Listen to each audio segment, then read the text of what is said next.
Hello, welcome to Miniature Realms. My name's Stuart. In this video I'm going to show you how we take this to this. Let's paint a Merwyrm.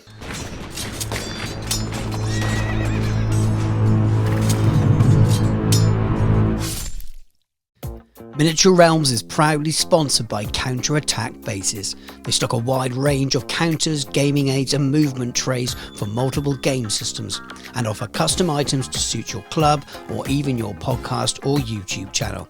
Check out the link in the video description. Now I think this is just a wonderful kit. A few years old now, but so much character. Beautiful movement, the way it's almost slithering down that shipwreck and sculpted in the traditional way as well, and it's lovely to have seen it return. But it's an advanced kit, it's not cheap either. And if you've been away from Warhammer for a number of years, or maybe you're new to Warhammer and you've been used to plastic kits from Age of Sigmar and Warhammer 40k, then the 15 plus and resin warnings, it can be a little bit off-putting with kits like this, and especially when you're spending £85 on a miniature like this, you want to make sure you don't mess it up as well. So in this video, what I'm going to try and do is sort of take you from the box to completion. I'm not going to show you absolutely every single element of the build because it would just be too long, but give you an idea of how you can approach a resin kit and some of the tools you need and some of the techniques you need. Luckily, most of these kits come with instructions, and these instructions are more than suitable for what you need. There's not actually many pieces in this kit, but you'll notice things you've not seen before if you're used to plastic. There's a big resin gate there, and where you can see where the funnels, where the resin goes into the mould. You also have this little guide to building resin kits. If you have never built one before, if you read through this, it does tell you a lot of the stuff that I'm going to be telling you in this video anyway, maybe even in more detail. But these kits just are different. You've got to know how to remove these big hunks of excess resin safely without breaking your kit. And if you use the wrong tools, then you can damage it. In fact, you will damage it.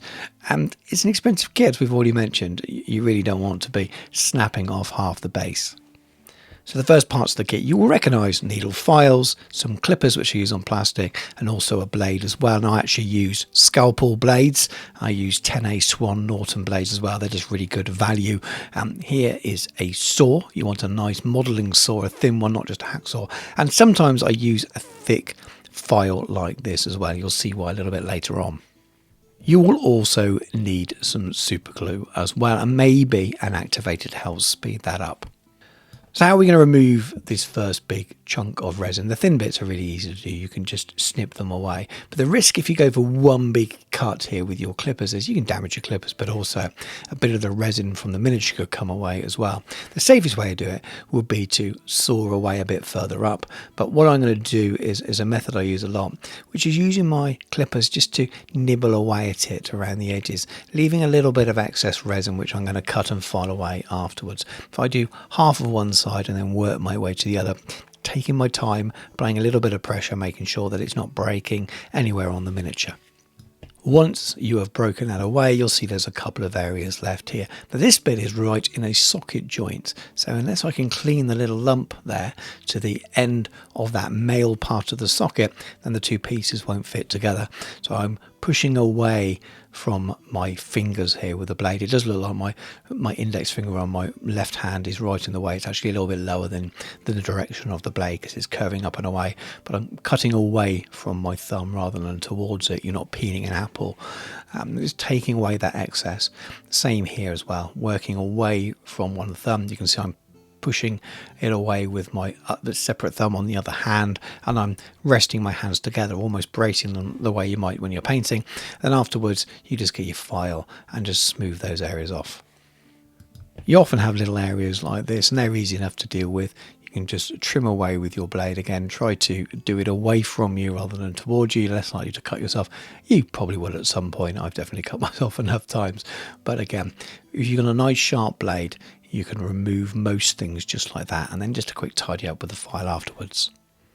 Now this is not my lunch, this is some hot soapy water, and I'm placing that part in ready to soak. What you find with resin miniatures is they often have release agent on, which means when you go to paint them, the paint doesn't stick to it, so they need a good wash first. This one isn't too bad. You can see here these parts are small enough for me to just trim off like you would with a plastic miniature.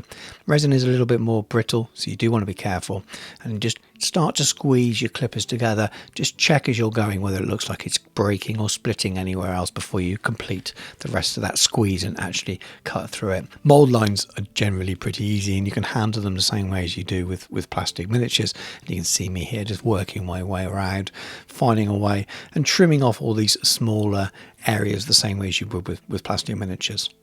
It's areas like this that can be much more tricky. This is the flat bottom of the base, and it's not flat with those bits on. How do you get in there? If I use my clippers, there's a real big chance that it will break away. So I kind of want to saw in there, but can I do that safely at the right angle without cutting into the top? So the safest thing to do first is to remove the bulk of it.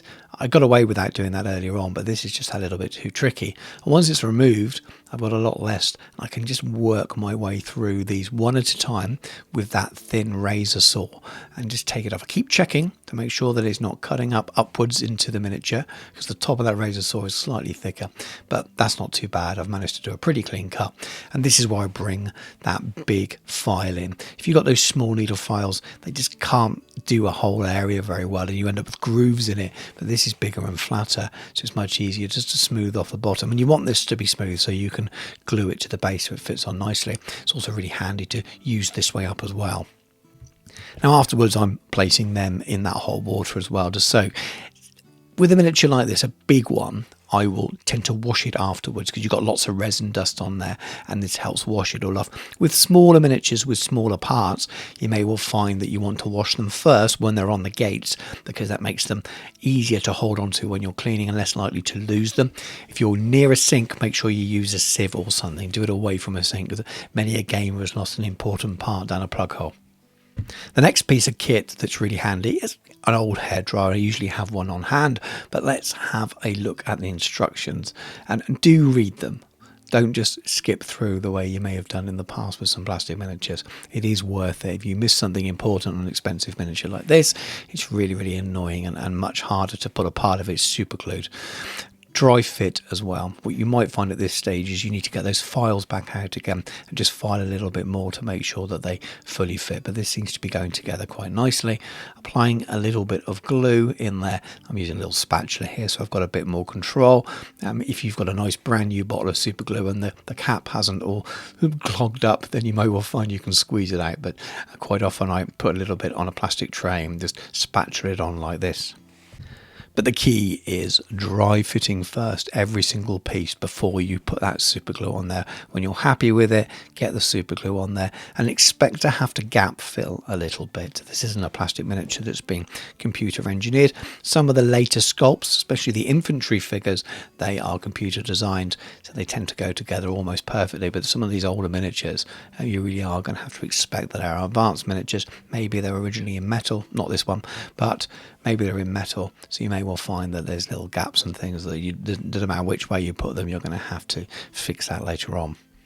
And that is the next section. This is Vallejo plastic putty. There's other plastic putties around. You've got green stuff as well. I think this is what liquid green stuff wanted to be. It goes on like a thick white paint. I'm actually using a rubber clay shaper here so it doesn't clog up the bristles. You stick it in the gaps and then wipe away the excess, and as soon as it's dry you can file it super easily. You can also just have a damp finger or a damp cotton bud while it's still wet like this, and running it over the surface afterwards usually leads it all in the gap. You see I'm just wiping the excess off onto my fingers there and then smoothing over, but these fill gaps very well. Now it's time for more dry fitting. I'd love to have kept this off to paint. It would definitely make it easier, but it looked like it was going to be a real pain in the beep to put together. I didn't want to ruin a paint job with super glue spilling everywhere, and you're going to have to use a hairdryer to potentially get this to fit on. There was a bit of swearing involved, so there's a gap there even though I've glued it on, and this part here is just nowhere near where it needs to be. So this is when the hairdryer comes in and I'm able to heat the piece of resin until it's soft enough to move just slightly so I can glue it in place. So I keep heating it and keep testing it with my finger to make sure that it's going to be supple enough to move down into the gap that I need it. And when I know it's ready and soft enough, I very quickly add a bit of super glue in, and then I can bend that part down. And it's supple enough that it won't snap. You have to hold it in place for a few seconds. You obviously have to do the heating part first before you add the glue. Otherwise, you're just going to dry your glue and it won't stick. There's a little gap here. You could use the putty or green stuff, but I'm just going to put a little bit of glue and drop a few little rocks in there because they'll dry quicker and it'll look great from where it is. It's all rock on the bottom of the base there anyway. So it's been primed black, and I'm going to build up some volumes here with the airbrush. The miniature has so much detail on it, but it's old-fashioned style of detail. This is a hand-sculpted miniature. It's not computer designed, so some of those areas of detail would just take ages if you pick them all out with a regular brush. There's not sort of defined areas to them. Lots of very faint markings on the body. So you really want to pick that detail out, and the best way of doing it, if you can, is using a Zenithal style method with an airbrush. If you don't have an airbrush, I would probably recommend going for a dark grey and then really good layers of dry brushing on this. As it is, I'm going to be doing some dry brushing to really pick out that detail because that's where I'm going to get the most from this miniature. But before we get dry brushing, I'm going to start sketching down some colour. I'm using a Kellan Green, Mantis Warriors Green and Skeleton Horde, all slightly thin, so probably 2 parts contrast to 1 part water in my airbrush. And I'm trying to build up the 3 different tones of main colour on the Merwyrm. So the lighter colour underneath. I'm not copying the studio paint job exactly, but I'm definitely taking some inspiration from it. So it'll look like I've tried to copy it, but there will be subtle changes here and there. I'm just adding in that lighter colour underneath. And because we've got a Zenithal base layer on there, you're keeping a lot of that detail, a lot of that shadow is showing through, which is exactly what you want. I'm trying to miss the wooden frame of the ship where I possibly can, but I'm also not worrying about it too much. So move on to that Mantis Warriors Green now, and I'm just slightly overlapping with the Skeleton Horde there, so sort of blending them together. And the same thing here, these are really thin coats. I'm just trying to sketch in those base layers of colour, and they'll nicely blend together. It already starts to look pretty cool, and that's where the sort of Zenithal base. You could just spray holding white and still get a similar result, but I really feel you get so much from that shadow that's built in when you use Zenithal underpaint. The Kellan Green is this really beautiful, rich, deep sea green with bluish tones here. And it's a really lovely trio of colours here to sort of blend together and use as the base of the miniature. And you'll see them go together and how much they kind of match the ideas or the essence of that studio paint job. And now for contrast Garagak Sewer, and this is that brown colour that I'm going to be using on the fins and on the tail. And again, I'm just blending in with the other colours, allowing them to overlap a little bit, so you've got that nice organic fade between the different colours. And remember, I'm just sketching in the colours here. We're actually going to go and dry brush in a minute and go back in with regular brushes and do lots and lots of glazes. So I'm really just trying to get a base layer of colours down, blending from the different tones, and I will play around with them and balance them all a little bit later on. So this is an off-white, this is ivory tusk from 2 thin coats, and this is where I start the dry brushing.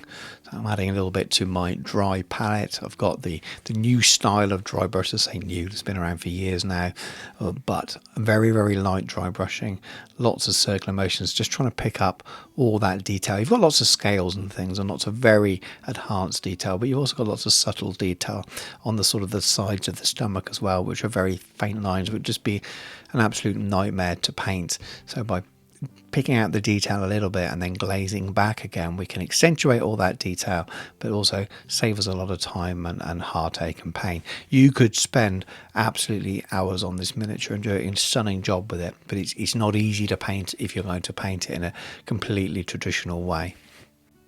And you can really see now as I build up layer by layer of these lighter colours and add a little bit of white again in a moment, that it really starts to pick up that detail. And you can start to see that taking over from the sketch in colours that we put under the bottom. And that's not ruining it. Like I said, when we add the glazes in a moment, you'll really start to see why that was important. This video is sponsored by me and my patrons, so please forgive me while I talk at you for 30 seconds. I love making videos on YouTube, but they do take time, and the only way I can afford to keep making videos is by your support. So anyone who can afford to support me via Patreon, I really appreciate it. There are 4 tiers. All patrons get early access to some videos, access to a separate section of the Discord, a name in the credits at the end of the video. The second tier can earn dice each month via completing painting projects, and the top 2 tiers are around painting coaching, written coaching over the Discord, and then the top tier actually gets an hour of tuition each month over Zoom. So if you think that is something that might interest you, please check out the link in the video description. This is Gut Ripper Flesh and Apothecary White of contrast paints, and I'm going to mix them 50-50 on the palette and then add a touch of water just to make them flow a bit better as well. I'm going to be using this on the wood. Lots of you have seen the methods that I do for wood, using 2 or 3 different contrast colours and wet blending them together. But I want this to look almost white, this wood, very much again like the studio paint job.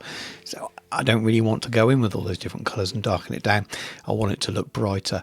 So I'm using these very thinly, almost a bit patchy in places as well, because we're going to be doing some extra oil washes on this afterwards. And there's loads of extra detail on there. There's moss, there's starfish, there's little shells and things. So there's lots you can miss out on. So this is just a very subtle glaze, allowing it to go into some of those recesses, just subtly tinting it.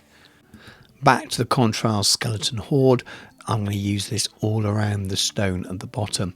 I'm slapping it on and then getting a bit of water on my brush and just wet blending it out right there on the miniature rather than thinning it down. Just doing a nice even coating, making sure it's going to those recesses. Again, there's going to be further effects going on this, including powders and things later on. So you can actually be a little bit slapdash with this and it will still look great.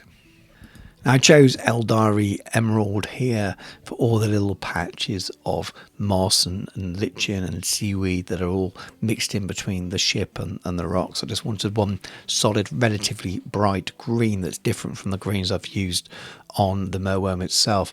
It's a matter of going around and filling them all in now. They'll have lots of highlights and washes and things on them later, but this gives me a base to work from. This is Contrast Iandon Yellow. I'm going to start painting in all those little extra details, loads of shells and barnacles and things, not only on the Merwyrm itself, but all over the wreck of the ship. Again, taking cue from the studio paint job, adding a little bit of colour into the miniature here so it's not all white and green. Some little spot colours, and here they're kind of yellows and reds and the odd darker colour as well, but it just adds a little something back. So I'm not painting every single one the same colour, but because they've been dry brushed, essentially sort of a Zenithal white, they take the contrast paint really well. Very much continuing in that vein, we got Gryph-hound Orange and Blood Angels Red, again sticking to all these contrast colours, exactly the same thing, same method, working my way around, picking random different barnacles and shells, and I think there's a little starfish around one side and a crab around the other, and again just picking them out in these different colours. It just adds a little bit of extra interest and colour. At this point I wanted to add a little bit of extra colour to the boat, and this is some camo green. Again, dabbing it on, using a little bit of water on my brush and blending it out, just add a slightly more sort of aged, mossy, rotten look to the boat. At the moment it was looking a little bit plain white, and while I'm going to add some oil washes or enamels later on, I wanted to add a little bit more colour before I did that. There's a few rocks I wanted to look at different colours, so just contrast. Black Legion goes nicely over them. It just makes them stand out. You can have the odd rock that's a different colour. It breaks things up a little bit from that sea of kind of white or bone or sandstone, and there is some bone in there that I need to paint a little bit later on. So again, this just adds another colour in there, makes it look a little bit more believable. This is Contrast of Vulpes Pink. You may have seen it before in many of my skin recipes. I was painting in all of the gums here and inside the mouth with it. It's quite subtle, so it will run into the recesses, but really lets that white show through, and it just works really nicely here as a natural sort of pink gum colour, which really contrasts from this green and the yellows around the normal skin. Even just putting a little bit in the eye there. Before I get some white out, this is a slightly off-white trooper white, and a couple of the teeth just need cleaning up a little bit. Got a little bit of splashes where I didn't want them, ready for the next stage. which is Contrast Skeleton Horde. Again, just using this on the teeth, concentrating it towards the top near where the gums are, letting it run into where that Vulpus pink is a little bit, gives it a slightly nice effect, looking slightly off coloured, leaving the ends of the teeth white. We're going to come back and do some layering on them in a little bit, but this just starting to make it look like these teeth are maybe not the best looked after. And of course we've got the skull there, and we've got the torso and the rope, so the Skeleton Horde is just perfect to go over all of those, and it runs into the recesses. It gives you a really nice effect already, but we will come back and highlight all of this later on.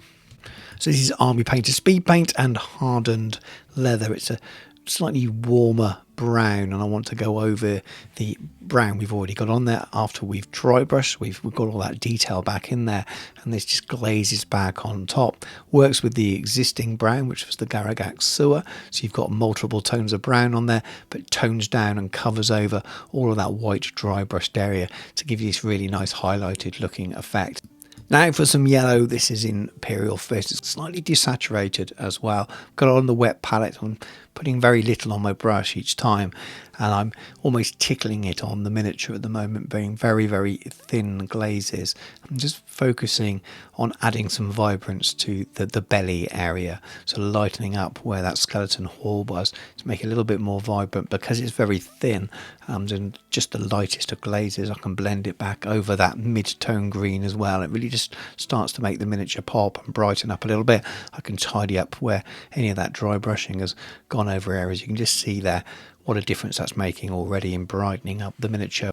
And Mantis Warriors Green, again, I love this colour. It's also very, very vibrant. I get the same method now though. Rather than washing it on thick like you would with a contrast paint, I'm not trying to get it into all the detail here quite the same way, because I'm glazing it on so thinly. I'm layering it on top of those other colours, so I'm tinting and toning here more than I'm creating a wash in any recess. And I think this stage is one of the most important. It's super easy. I'm just brushing this on really, really lightly and slowly blending it up. But because it really starts to tone back that dry brushing, but really lift the overall colour of the miniature, I think this is where it really starts to pop and show what it's going to look like at the end. And naturally we'll return to that Cullen green as well, also on the wet palette this time, rather than just sticking it on through the airbrush or slapping it on really, really thick. I'm almost glazing back the way I did with those two previous colours, focusing on the edge of those spines where that white dry brushing is showing up the most there. It just tones it down, but again I can wet blend and feather it out into those other colours, the Mantis Warrior and also the yellow as well. Same thing as I was just saying a moment ago, really starts to make it pop, starts to make it more vibrant and get some of those, the essence of what was in that studio paint job with far less skill and much less time. And with some of that yellow still on the wet palette, I'm going back over the tops of those fins yet again when they look a little bit light, and just adding a third colour in there. Again, these really thin glazes just have such an effect. So this is AK Wash for wood. It's an enamel wash and then their own fast dry thinner. And I've got some undiluted wood, as in enamel wood, to use on the wood. And I've also got some thinner there as well, just to sort of blend out and feather out when it's a little bit too thick in places. You can't really see that in the palette because it's clear. But I'm just splashing it on in areas, not all over, and then feathering it out with a little bit of the thinner. It goes into all the detail really well. This is exactly what it's designed for, fun enough, it being called wood.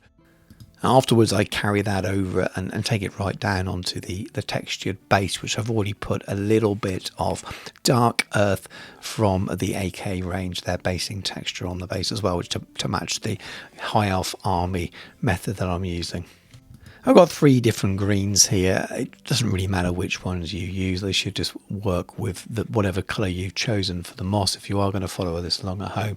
What I'm doing here is just slightly dry brushing, some parts over brushing and other parts just dotting on, just adding some variation on the moss and the seaweed. This is Bad Moon Yellow Contrast, and this is an even brighter yellow than that contrast in Imperial Fist. The Imperial Fist was quite desaturated, as I already mentioned. This is much more vibrant, and again I'm just doing small glazing. when I paint like this, I like to go back and think, oh, it needs a little bit more, this needs a little bit more, and I thought it needed some more vibrance to it. So these are very, very subtle glazes here, but you can see when I apply them over areas probably where the light would be hitting, it just picks them up a little bit more, adds that little bit more vibrance. And in many ways, I'm just continuing to play around here. This is striking scorpion green. I've made a little bit of a 50-50 wash of it on my palette, which is now off camera. But I'm just going over all those little areas of seaweed and moss that I've built up those different layers of green with. I'm just giving it a little bit of a glaze over in some places, a wash in others, just to tie them together a little bit more. This is Phalanx Yellow from Citadel and Demon Red from Two Thin Coats, both quite bright colours. I'm doing very little amounts of traditional highlighting, layering highlighting on this miniature, but little areas like this, they really benefit from it because they make them pop and stand out. These are the little areas of interest that break up the sort of the sea of different blended greens, and draw your eye a little bit and just make it look a little bit cleaner and neater as well. So very subtle, traditional little edge highlights here or there, but because of the miniature so detailed there, I'm just running the edge of my brush along. It's not very taxing at all. A couple of the barnacles are a little bit bigger, so you can do more of a straight line highlight down the side of a ridge, but most of it you're just catching the very top. So we have Ambush Yellow, Ivory, Tuscan Trooper White, a nice little kind of bone coloured triad that I've made up there. It's just a matter now of highlighting the little strands on the rope. It's really nicely detailed, so they're super easy to pick them up as layers. And then exactly again on the bone area, you've got that one skull and you've got a kind of a rib cage and pelvic area of, I believe, is probably the same man that's been digested or half digested and left on the ship. These colours are perfect for the teeth as well, so I layer up with all three colours, finishing towards the white at the end. It just really starts to make them pop, and that becomes a focal point. So doing a few traditional highlights like this on key areas that really stand out and really help lift the whole miniature as much as doing all those glazes did. Some Wizard Grey for some very quick and dirty highlights on those black rocks. Again, I'm going to be adding a little bit more weathering to the base anyway, so these will partially be covered. So I'm not super worried about doing 3-stage highlighting on each of these tiny rocks. And now for some Blood for the Blood God, and I've actually put this on the wet palette and I've thinned it out. I'm going to do a mixture here of blood effects but also a little bit of glazing. So there are a few little cuts on the miniature, so I'm making sure that Blood for the Blood God goes in the recess there, and then because it's fun and looks cool, allow a little bit to run down from the edges of one of those cuts. It always looks nice. You can always glaze it and add a little bit of water and blend it out a little bit. Just add little bits of detail like this using effects paints well, can really make the miniature stand up and look a little bit like it's a higher quality finish than it actually is. And one of the really useful things I found here was to thin that Blood for the Blood God down and paint it almost over the entire gums. It makes them look slightly glistening and fresh, makes them look really cool. And you can even have a little bit of blood running down from the side of the mouth as well, left over from his last bite, his last meal.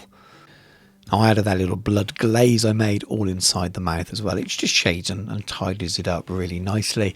And then lots of little blood splatter over the edge of the main teeth there as well. And we're getting quite near the end now, so I'm just adding in some pigment. I just use dry pigment. I brush it straight into the detail of the texture of the base there, and I blow the excess off and it sticks there. I don't like to seal it when I'm using it on bases in that way, and you don't really need to. A few tufts here or there. There's so much detail on the base anyway. I just want to do enough so it matches the rest of the army.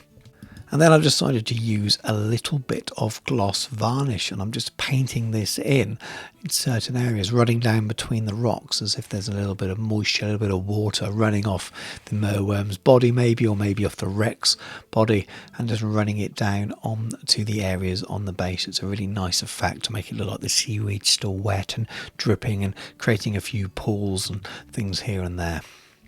Then time to tidy up the base with a nice black rim. And we're done, and lots of fun with this. But let's have a look at some proper pictures. And what an ugly beast he is, she is. I think she probably should be a she. I don't know why. Mother-in-law jokes below in the comments, please But loads of fun doing this, and I think the way I did it, I'm happy that it looks cool enough for games of Warhammer on the table. It looks pretty striking without driving me absolutely insane, and I would have found it really mind-numbing to try and paint it just traditionally all the way through, building up with layers and making them look nice. And I'm quite happy with the method I chose. It's something about these older designs of miniatures. They look fantastic and they're so well sculpted, but they're not really designed for keeping you sane where you're trying to individually highlight different layers within fins or something like that. There's just something about the way they were done before that it makes me want to cry in terms of painting that way. But again, there's so much detail on there that you can really make use of underpainting and dry brushing and multiple glazes, which is what I was trying to do here. And then you add on, you know, a nice base and add on the effects like the blood and some of the traditional painting for some areas. I didn't show you as part of it, there is a small metal area on the mast which I've painted and had a little bit of rust effect on there, but you've seen elements of most of the rest of the painting. Also put the whole thing on there, it would be a 4 or 5 hour video. Actually, who am I joking, more like a 6 or 7 hour video. But I definitely had loads of fun doing this one anyway, and she is ready for the 2,000 point list that I've got for my Seaguard army. I need to finish the first 1,000 point for my doubles army, but my doubles army, and there's a link for a recent video about that for Warhammer World doubles for Throne of Skulls.